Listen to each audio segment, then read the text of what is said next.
पिता के मरने के बाद तीनों भाई अशोक, प्रवीण और शरद बैठकर एक दूसरे से बातें करते हैं और घर के 3 फ्लोर को आपस में बांट लेते हैं। मैं सबसे नीचे वाले माले में रहूंगी। क्यों भाभी, आप कैसे नीचे रहेंगी? ये कौन सी बात हुई, नीचे मैं रहूंगी? नहीं, नीचे मैं रहूंगी। तुम लोग इस तरह से करोगी तो हो गया, ऐसे तो बहस ही होती रह जाएगी। तो मैंने क्या गलत कहा? मैं सबसे बड़ी हूँ, मेरी उम्र हो गई है, मैं अब ऊपर नीचे नहीं कर सकती हूँ ज्यादा, इसलिए मैंने कहा कि मैं नीचे रहूंगी। हाँ, वो बात सही है, लेकिन तुम जैसे बोल रही हो वैसे बाकी दोनों भी तो कहेगी ना एक दिन सब बूढ़ी होंगी। इसलिए न्याय करते हुए मुझे काम करना होगा ताकि कल के दिन कोई किसी को कुछ बोल ना सके और रिश्ते में मधुरता बनी रहे। भैया सही कह रहे हैं, बंटवारा ऐसा होना चाहिए कि किसी को कुछ बोलने का मौका ही न मिले। तो क्या करेंगे अब? क्या करेंगे? एक चिट्ठी में सबका नाम लिखेंगे, फिर उठाई जाएगी, जिसका जिसमें नाम आएगा वो वही लेगा। सब राजी हो जाते हैं और फिर चिट का सिस्टम होता है और एक एक करके पर्ची उठती है। सबसे पहले ऊपर का फ्लोर निकालिए। ठीक है। पर्ची उछाली जाती है और इसमें नाम आता है प्रवीण का। लो अरुणा, तुम्हें ही तीसरा तल्ला मिल गया है। अब दूसरे माले के लिए पर्ची उछाली जाती है और इसमें नाम आता है विनीता का। चलो, तब पहले फ्लोर बड़ी भाभी का हो गया। किसी को कोई आपत्ति तो नहीं है ना? अगर है तो अभी बोल दो, वरना बाद में चिक चिक नहीं सुनूंगा। नहीं भैया, इसमें क्या ही आपत्ति होगी, सब कुछ तो सामने हुआ है और पर्ची भी विनीता और अरुणा भाभी ने बनाई है, आपने तो बस उठाई थी, तो क्या ही दिक्कत होगी किसी को। सब अपने अपने फ्लोर पर शिफ्ट हो जाते हैं। ललिता, जिसे कि अपने बच्चे नहीं होते, वो अशोक से कहती है, आज ना मुझे बहुत दुख हो रहा है, हमारा परिवार अलग हो गया। जब मैं ससुराल आई थी शादी होकर, तब प्रवीण और शरद छोटे छोटे थे।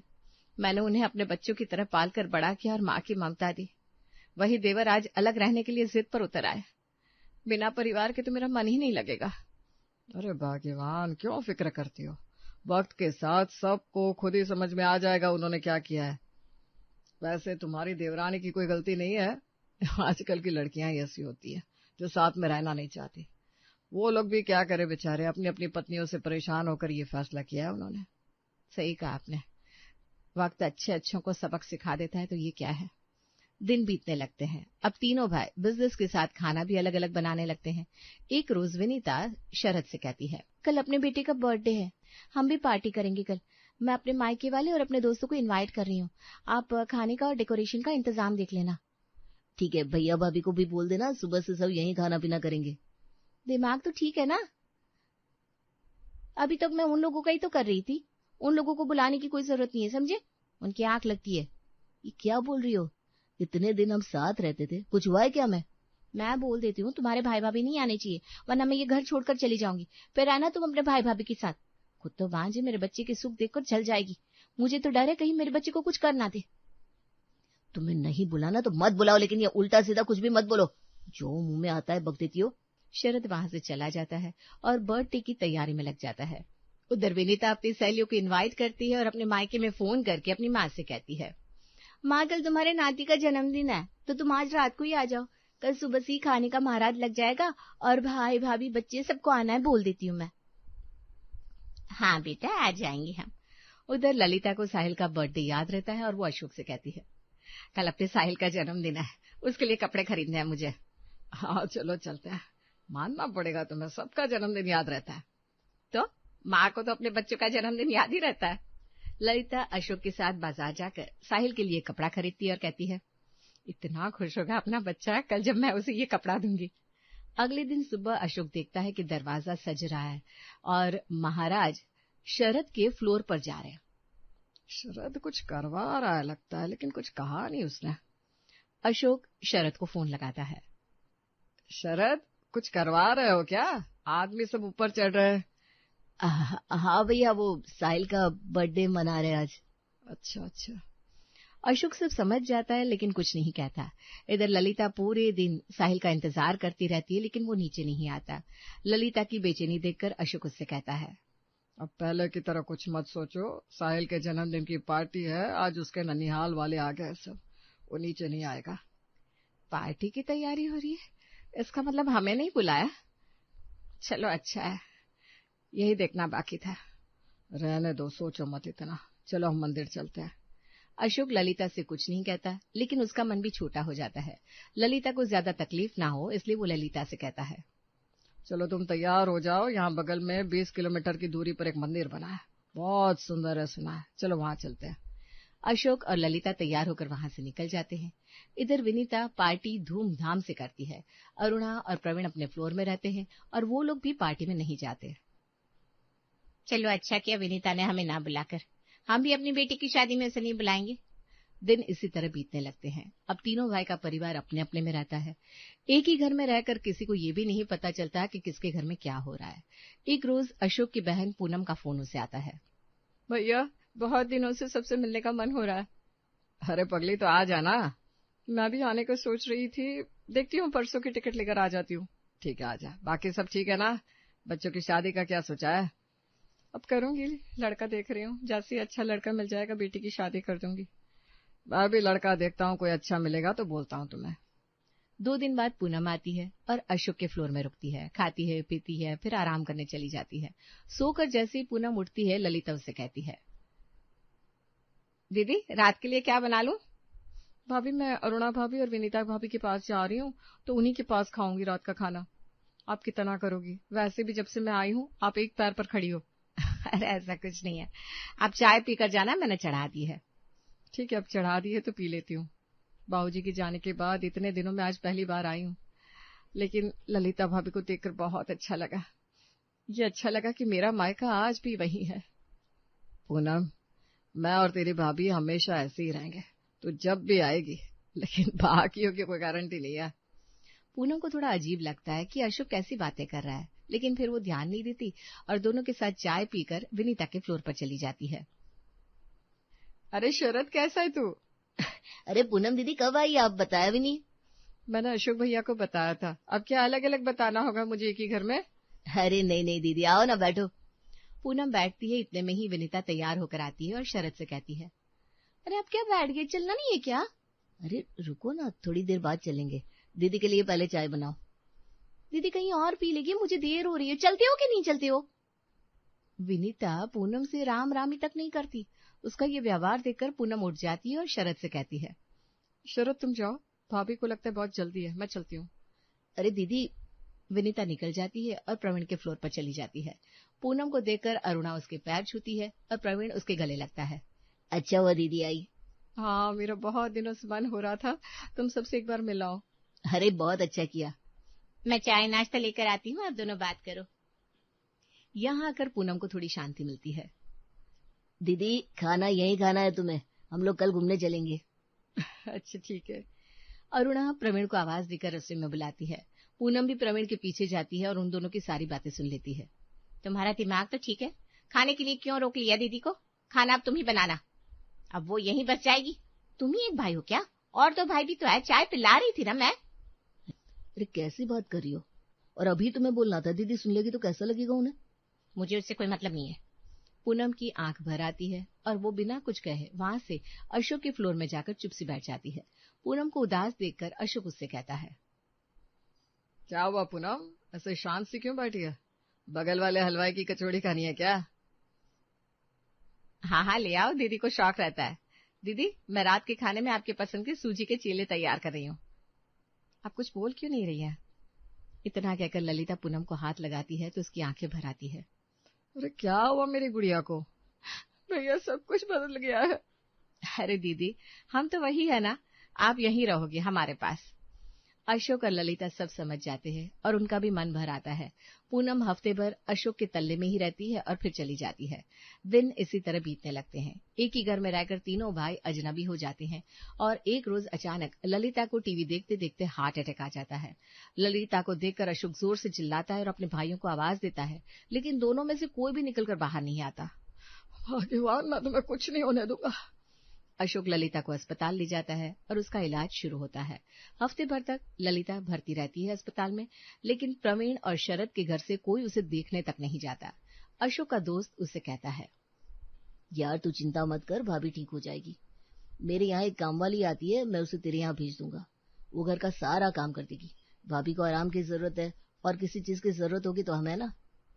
हाँ मुझे पता है तुम लोग हो, लेकिन मेरे अपने ही आज इस दुख की घड़ी में नहीं है। ये दिन मैं नहीं भूल सकता हूँ। क्या करेगा यार, ये जमाना ही ऐसा है। तू जिसका करेगा वही तुझे धोखा देगा। भूल जा सब और मन को शांत रख। ललिता अस्पताल से डिस्चार्ज होती है। अशोक और उसका दोस्त ललिता को घर लाते हैं। ललिता को इस हालत में देखकर भी दोनों देवरानियां एक बार भी उससे मिलने नहीं आती। दिन बीतने लगते हैं। समय के साथ ललिता ठीक हो जाती है। इधर पूनम का फोन अशोक को जाता है। भैया, तुम्हारी भांजी की शादी है, तुम्हें आना है। दीदी, हम आएंगे और जो मायके का नेक होता है उसकी तैयारी करके लाएंगे। जी भाभी। ललिता शादी में कपड़े जेवर देने की तैयारी करने लगती है और अशोक से कहती है, शरद और प्रवीण ने कुछ कहा क्या? नहीं, उन्हें तो मतलब ही नहीं है कुछ। उनकी बीवियों को लग रहा होगा कि उनके पैसे लग जाएंगे तो वो क्या ही बोलेंगे। पूनम दीदी के ससुराल की बात है, उनकी इज्जत क्या रहेगी अगर बस हम दोनों ही जाएंगे। आप दोनों से बात करो ना। मेरा तो मन नहीं है, लेकिन पूनम की इज्जत के लिए बात करता हूँ। अशोक दोनों भाइयों को फोन लगाता है और उनसे अपने फ्लोर में आने को कहता है। रात को दोनों भाई काम से आते ही सीधा अशोक के पास पहुंच जाते हैं। तुम दोनों को किसी से कोई मतलब नहीं है, ये मैं जानता हूँ, लेकिन पूनम के लिए तुम दोनों को बुलाया है। उसकी बेटी की शादी है और मायके से सबका जाना जरूरी है। खर्च जो भी होगा वो मैं देख लूंगा, तुम लोगों को बस जाना है। ठीक है भैया। जी भैया। शादी का दिन आ जाता है और अशोक अपने दोनों भाइयों के पूरे परिवार के साथ शादी में पहुंच जाता है। शादी में अरुणा और विनीता अपने में एंजॉय में लगी रहती है और उन्हें किसी से कोई मतलब नहीं होता। शरद और प्रवीण शादी में 1 रुपया भी नहीं निकालते। कितना गिर गई है दोनों। ननद के यहाँ आई है और बेशर्मी की हद देखो। इन्हें खाने पीने और एंजॉय से फुर्सत नहीं। पूनम दीदी से एक बार बात तक नहीं की दोनों ने। अब मुफ्त में इतनी बड़ी शादी एंजॉय करने को मिल रही है, और क्या चाहिए।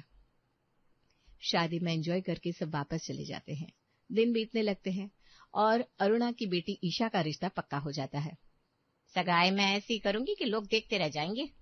हाँ, पूनम दीदी की बेटी की जैसे। अरे उससे भी अच्छा करूंगी। भैया और भाभी को सगाई के लिए बोल दो, सब परिवार रहेंगे तो अच्छा रहेगा।